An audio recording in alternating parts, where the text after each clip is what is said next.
இந்த சம்மரில் வெயில் அதிகமாக இருக்கும்போது கடகடன்னு சொல்லிட்டு 1 லிட்டர் 1.5 லிட்டர் தண்ணி குடிக்கிற பழக்கம் இருக்கா? இல்லை ஃப்ரிட்ஜிலேருந்து டக்குன்னு ஐஸ் வாட்டர் எடுத்துகிட்டு குடிக்கிற பழக்கம் இருக்கா?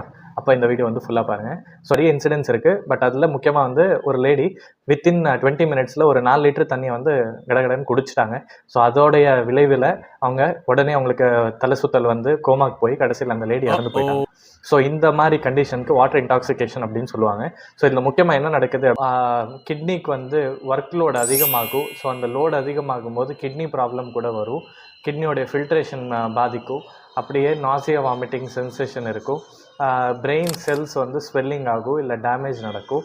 கடைசியில் வந்து அவங்களுக்கு தலை சுத்தலோட கோமா இல்லைன்னா டெத் இந்த மாதிரி கண்டிஷன்ஸ் வந்து வரும். ஸோ இதில் தண்ணி குடிக்கக்கூடாதுன்னு சொல்ல வரல. தண்ணி குடிக்கணும். 1 மணி நேரத்துக்கு 1 கிளாஸ் 2 கிளாஸ் குடிக்கணும். குடிக்கும்போது வந்து பொறுமையாக சிப்பாக குடிக்கணும். அப்படியே ஐஸ் வாட்டரை வந்து குடிக்கிறது கூட தவிர்க்கலாம். தேங்க்யூ.